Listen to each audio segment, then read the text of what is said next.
हाय दोस्तों, आपका स्वागत है आपके अपने यूट्यूब चैनल कॉम्पिटिटिव गुरुकुल में।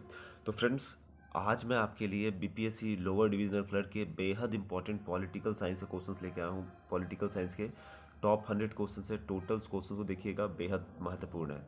इसके पहले हमने करंट अफेयर्स के भी 2 वीडियो बनाए हैं। साइंस के भी प्रीवियस ईयर क्वेश्चंस को पूरा डिस्कस किया है और साथ ही साथ बिहार के सेंसस को भी देखे हैं हमने। अगर आपने उन सभी वीडियोज़ को नहीं देखे हैं तो प्लीज़ प्लीज़ प्लीज़ 26 एग्ज़ाम के पहले उन सभी वीडियो को ज़रूर देख के जाइए, क्योंकि बेहद इंपॉर्टेंट है। ठीक है, तो चलिए सबसे पहले क्वेश्चन की तरफ चलते हैं। क्या कह रहा है, वे राष्ट्रपति कौन थे जो निर्विरोध निर्वाचित हुए थे? कौन से राष्ट्रपति थे? तो उनका नाम है नीलम संजीवा रेड्डी। दूसरा नंबर क्वेश्चन है, निम्नलिखित में से किसकी नियुक्ति राष्ट्रपति नहीं करता? तो महान्यायवादी, प्रधानमंत्री, मुख्यमंत्री या राज्यपाल। तो देखिए, महान्यायवादी की करता है मुख्यमंत्री, राष्ट्रपति। प्रधानमंत्री की भी करता है। अब मुख्यमंत्री का जो है ना, राज्यपाल करता है। कौन करता है? राज्यपाल। राज्यपाल आपका सही हो जाएगा, राज्यपाल इज द राइट आंसर। चलिए नेक्स्ट चलते हैं अगले क्वेश्चन पे। क्वेश्चन नंबर 3 क्या है? क्वेश्चन नंबर 3 कह रहा है, किस अनुच्छेद के तहत राष्ट्रपति अध्यादेश जारी कर सकता है? तो आर्टिकल 123 के तहत जो है राष्ट्रपति अध्यादेश जारी कर सकता है। अगर यही आपसे राज्यपाल पूछे, राज्यपाल किस अनुच्छेद के तहत अध्यादेश जारी कर सकता है, तो राज्यपाल जो कर सकता है वो 213 के तहत, याद रखना है। ठीक है, चलिए नेक्स्ट चलते हैं चौथे नंबर क्वेश्चन पे। चौथा नंबर क्वेश्चन कह रहा है, किस समिति ने भारतीय प्रशासनिक सेवा एवं भारतीय पुलिस सेवा को समाप्त करने की अनुशंसा की थी? तो राजमनार आयोग ने। किस समिति ने? राजमनार आयोग।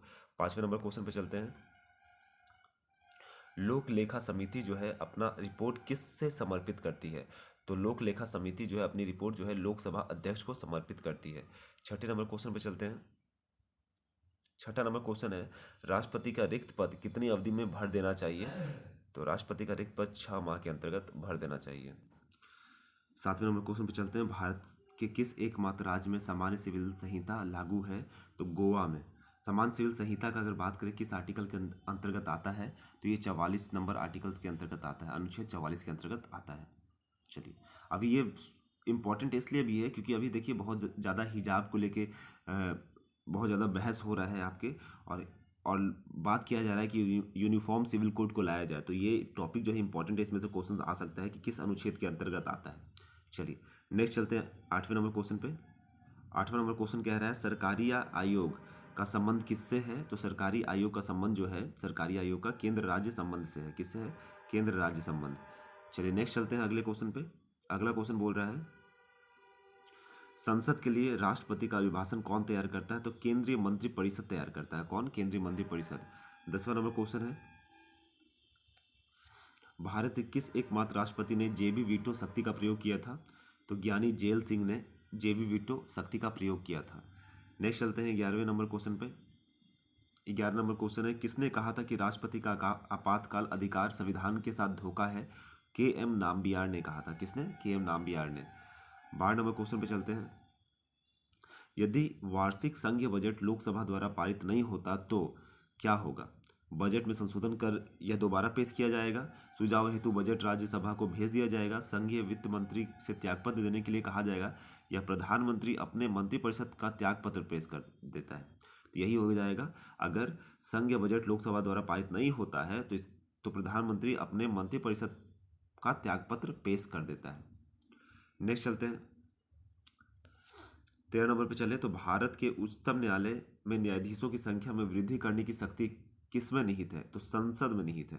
किसमें? संसद। और ये किस अनुच्छेद में आता है संसद? तो 79 में आता है। अनुच्छेद 79 के अंतर्गत पार्लियामेंट का चर्चा किया गया है। नेक्स्ट बात करते हैं 14 नंबर क्वेश्चन पे। 14 नंबर क्वेश्चन क्या कह रहा है, भारत के किस पूर्व राष्ट्रपति को दार्शनिक राजा या दार्शनिक शासक कहा जाता था? तो डॉक्टर एस राधाकृष्णन को। किसे? Doctor S Radhakrishnan. 15 number question पे चलते हैं, योजना आयोग अंत किस प्रधानमंत्री ने किया? तो नरेंद्र मोदी ने किया, जिसे योजना आयोग को हटा के क्या कर दिया? नीति आयोग बना दिया। नीति, national institute for transforming India. 16 number question पे चलते हैं। 16 नंबर क्वेश्चन कह रहा है, संविधान में मंत्रिमंडल शब्द का एक बार प्रयोग किस अनुच्छेद में किया गया है? आर्टिकल 352 के 3 में किया गया है। इसमें पूरा नहीं किया है, लेकिन इसको याद रखिए, 352 के 3 में किया गया है। ठीक है, किसमें? 352 के 3 में। चलिए नेक्स्ट चलते हैं 17 नंबर क्वेश्चन पे। राष्ट्रीय सुरक्षा समिति का प्रधान कौन होता है? तो राष्ट्रपति होता है। अगला क्वेश्चन है 18 नंबर क्वेश्चन है, उदारीकरण, निजीकरण और भूमंडलीकरण की नई आर्थिक नीति की घोषणा किस प्रधानमंत्री ने की थी? ये की थी पीवी नरसिम्हा राव ने। नेक्स्ट चलते हैं 19 नंबर क्वेश्चन पे।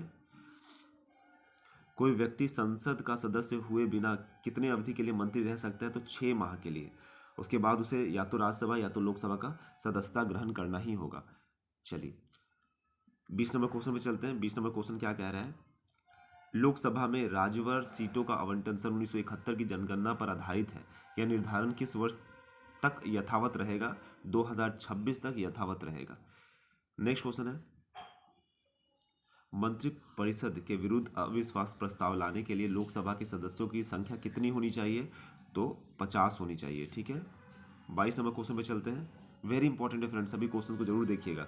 वे प्रथम स्पीकर कौन थे जिनके विरुद्ध लोकसभा में अविश्वास प्रस्ताव लाया गया था? जीवी मावलंकर थे।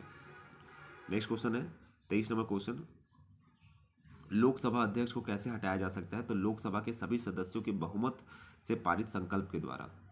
नेक्स्ट है 24 नंबर क्वेश्चन है, मंत्रिपरिषद जो है सामूहिक रूप से किसके प्रति उत्तरदायी होती है? तो ये लोकसभा के प्रति क्या होती है? सामूहिक रूप से उत्तरदायी होती है। 25 नंबर क्वेश्चन पे चलते हैं।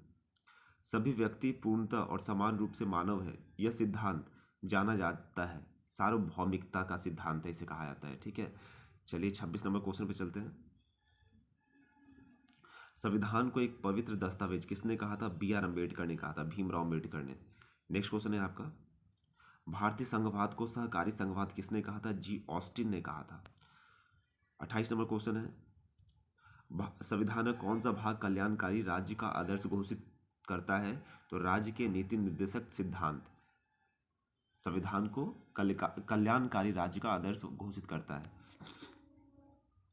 29 नंबर क्वेश्चन है, निम्नलिखित में से अपने पद की शपथ नहीं लेता, कौन नहीं लेता? लोकसभा अध्यक्ष जो है अपने पद की शपथ नहीं लेता है। राष्ट्रपति लेता है, उपराष्ट्रपति लेता है, प्रधानमंत्री लेता है। चलिए नेक्स्ट चलते हैं, 30 नंबर क्वेश्चन में चलते हैं। स्वतंत्रता पश्चात प्रथम मंत्रिमंडल का कानून मंत्री कौन था?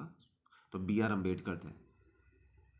चलिए नेक्स्ट क्वेश्चन है आपका, निवारक नजरबंदी के अंतर्गत किसी व्यक्ति को बिना मुकदमा चलाए कितने दिनों तक बंदी बनाया जा सकता है? तो 3 माह तक बंदी बनाया जा सकता है।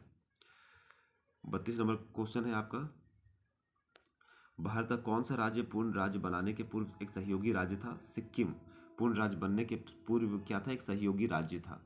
नेक्स्ट क्वेश्चन है 33 नंबर क्वेश्चन है, भारत में चलित न्यायालय किनका मान पुत्र है? तो किसका है? डॉक्टर एपीजे अब्दुल कलाम का मानस पुत्र है। 34 नंबर क्वेश्चन है, उच्चतम न्यायालय के न्यायमूर्ति की सेवानिवृत्ति आयु कितनी है? तो उच्चतम न्यायालय की 62 वर्ष, उच्च न्यायालय की 62 वर्ष है। और यही अगर सुप्रीम कोर्ट का बात करें, उच्चतम न्यायालय का बात करें तो इसका 65 वर्ष हो जाएगा। कितना? 65 वर्ष। चलिए नेक्स्ट चलते हैं 35 नंबर क्वेश्चन पे। 35 नंबर क्वेश्चन है, किस संविधान संशोधन द्वारा दिल्ली को राष्ट्रीय राजधानी क्षेत्र का दर्जा दिया गया?